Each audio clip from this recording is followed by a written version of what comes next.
The average person is said to spend 15 minutes in the bathroom. Why not take advantage of that time and learn something new?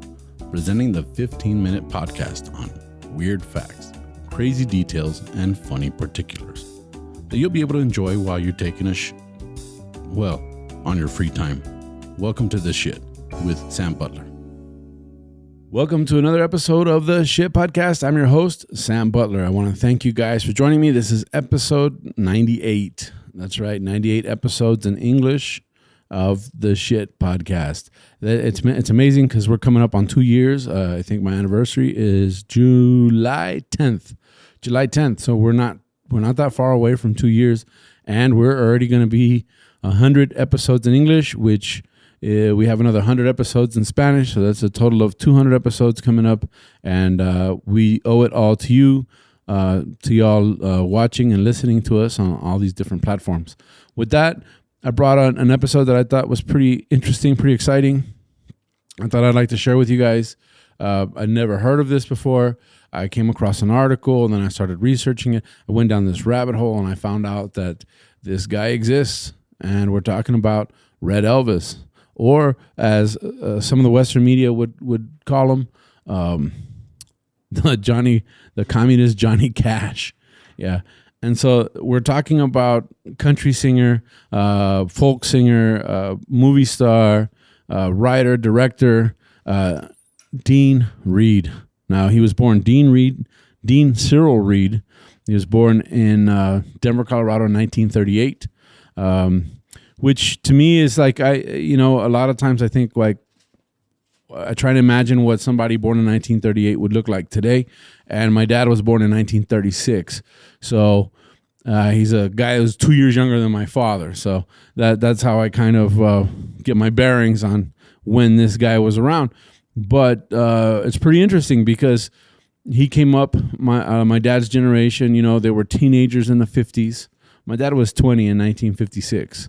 So you're talking about, this is the sock hop generation. This is the generation that grew up right in the middle of the Cold War. They grew up with post World War II. They were little kids during World War II. And Dean Reed was no exception. I mean, this guy was born in Denver, Colorado, but he lived in a small town called Wheatfield, Colorado, which is on the outskirts of Denver somewhere.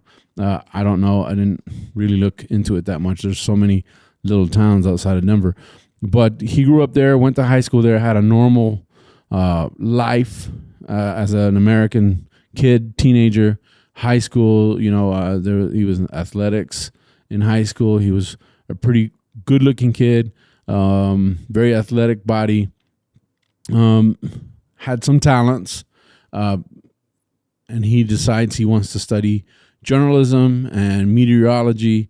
So he goes to college for those things and drops out in the second year of college.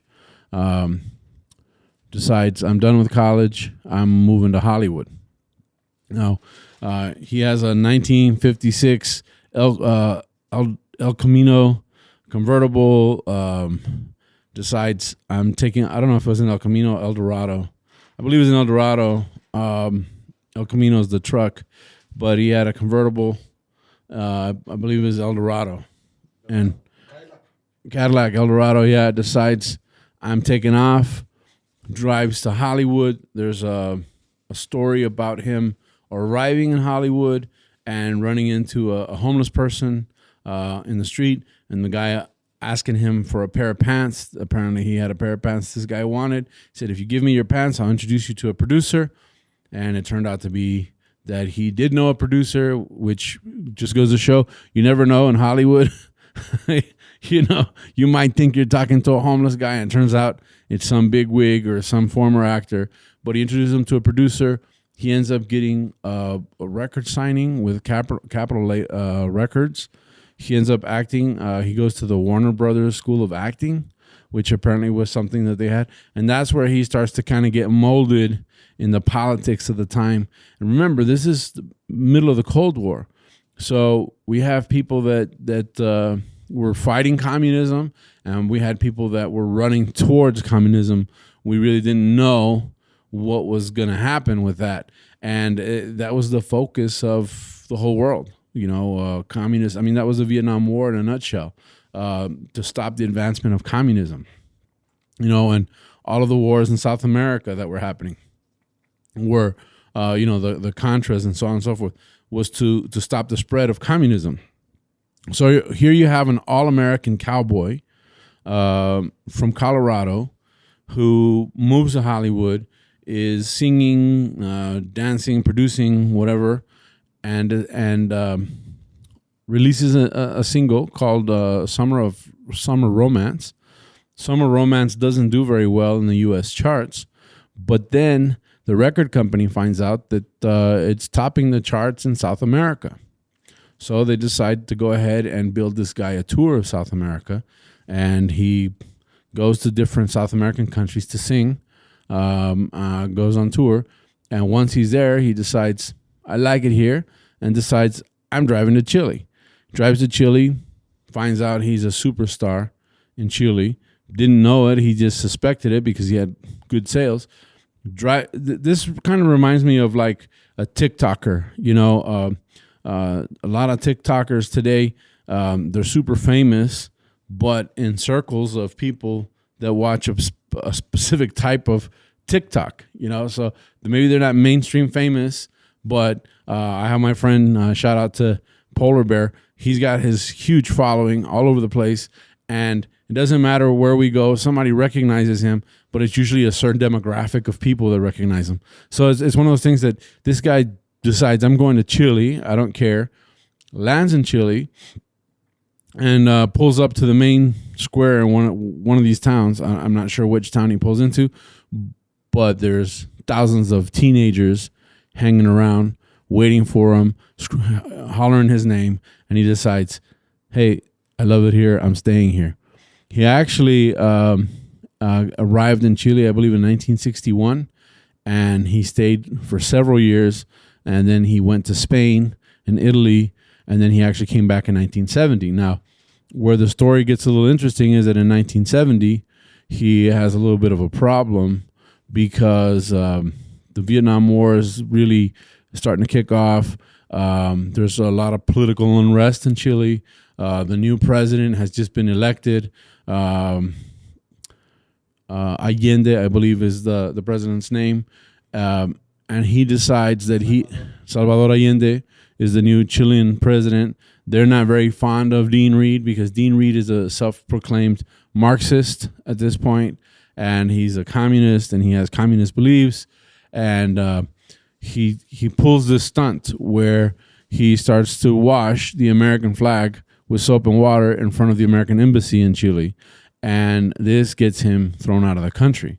Now, I wondered why this would get him thrown out of the country, because he's in Chile, and it's not like he's doing it in the United States. It's not like he's doing it here. Why would Chile throw him out? Well, it was interesting to find out that about half of the population in Chile at that time was very pro-Western culture. They were always looking for things that came from Western countries or Western type European countries like England and the United States, and they try to adopt the culture. They felt that was the future of their country. That was how they were going to be more conservative and stronger as a country. And then he was a leftist, so that's about half the population that didn't want him there to begin with. The other half of the population, the leftist half of the population, didn't really like him either, because the very fact that he was an American, singing and dancing and producing in Chile was another form of imperialism. It was a form of conquering Chilean culture. So the leftist group of people really didn't like him either, because he was now contaminating the purity of being Chilean. And you have all these teenagers that were kind of fans, but they really didn't matter. And so he didn't really find a support system in Chile and ended up having to leave. He leaves to Spain. He works on some TV shows in Spain. He's doing pretty well in Spain. He decides to go to Italy, and he starts to star in a bunch of spaghetti westerns. And remember that he's an actor. He's a really handsome guy. He he topped the charts in South America. He was like right along side with Elvis and Paul Anka. And in the United States, his number one song got to number 96 on the charts. So there was a huge gap in popularity between the two countries. He's a social activist, so now he's talking about what he doesn't like. He's taking the posture against the Vietnam War, which was not that popular at that time. He was one of the first guys to really be against it and protest it, and he's protesting it. And now he's in Spain. He decides to go to Italy. He's starring in all these spaghetti westerns. If you don't know what spaghetti westerns are, they're movies that were written, directed, and shot in Italy, because Italy has certain landscapes that look very similar to the American Southwest. And this was an easy way for movies to be made, low budget, and you could hire relatively unknown actors. And kind of like The Walking Dead did, where they hired a bunch of guys from England that nobody knew. Because it was cheaper than hiring very well-known people, and now everybody knows those guys. So that's kind of what happened with the spaghetti westerns. Clint Eastwood was one of those guys that really made his name in spaghetti westerns, and therefore so did Dean Reed. Now Dean Reed finds out that his music is very popular in Eastern Europe, so decides to take a tour of Eastern Europe and actually do a musical tour, and he's famous, super popular, and of course he identifies with communism, and he's a Marxist. So this attracts the political powers in what is the former Soviet Union, and they accept him. There's actually photos of him at dinners and meetings with very important political figures of that era in the Soviet Union, and they look at this guy as a positive thing, although in the United States they're looking at him as a negative. They're looking at him as a positive. There's a positive influence. So he's got certified gold records in Germany. He was very good at learning different languages, and so this is something that you go, wow, this is a very, very interesting story.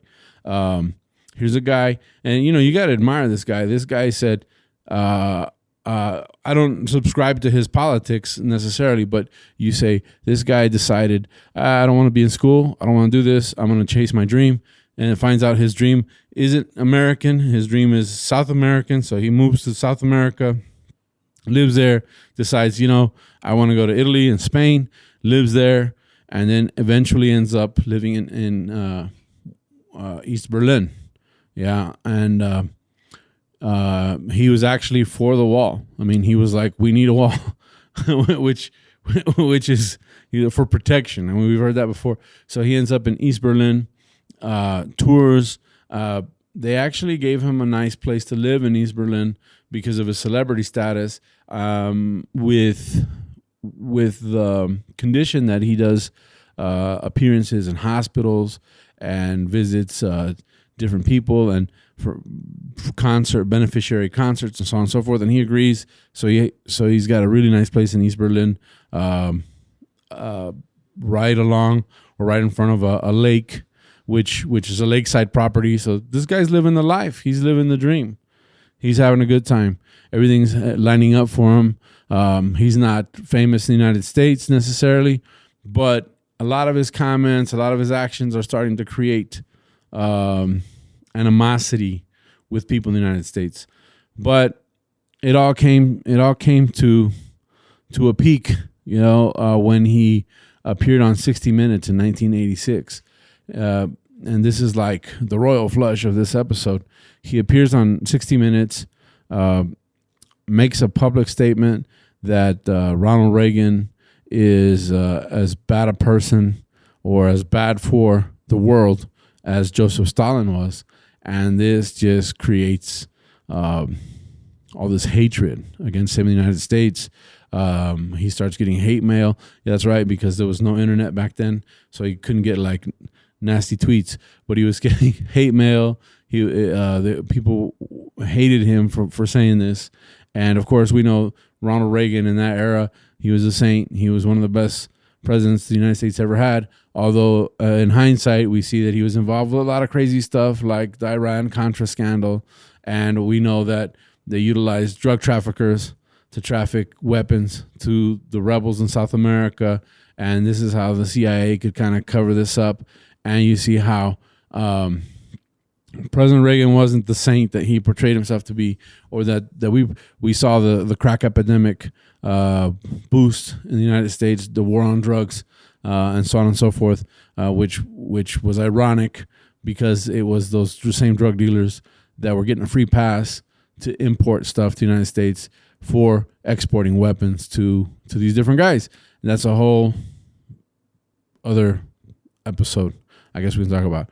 But he finds himself in a very bad position in the United States. And then a few weeks later, they find him floating in the lake in front of his house. Now, it was ruled a suicide. Supposedly, there's a suicide letter stating that he wrote, but that letter was classified and nobody could see it. And it was supposedly the East German government said that it was there for the protection of the widow, which at this time wasn't his wife. But in actuality, the thought process, the general consensus is that he was murdered. He was murdered either by the CIA, the KGB, or even the local East German police. But this guy was starting to become kind of a thorn in everybody's side. He was a thorn in the side of communists because created a lot of unwanted negativity. He was a thorn on the side of the CIA or the United States government. He's talking bad about the president. He's protesting. And so maybe it was convenient for this guy to disappear. We don't know if it was a suicide or not, but they found him drowned in the lake, and it was ruled a suicide. But that's the big dilemma here. Was he suicided? We don't know. But that's this episode of the Shit Podcast. We're talking about Dean Reed, American cowboy singer, and a very interesting life. And I thought this was something that definitely I'd like to bring out in this podcast. I want to thank you guys for joining me, either on platforms, if you're listening to me on different platforms. If you're watching us on YouTube, please like, subscribe, hit the notification bell, leave your comments. If you have additional information, if you have something to add to this, please feel free to comment. I read your comments. And with that, I want to thank you guys for joining us on the podcast. That's it for this episode of the Shit Podcast.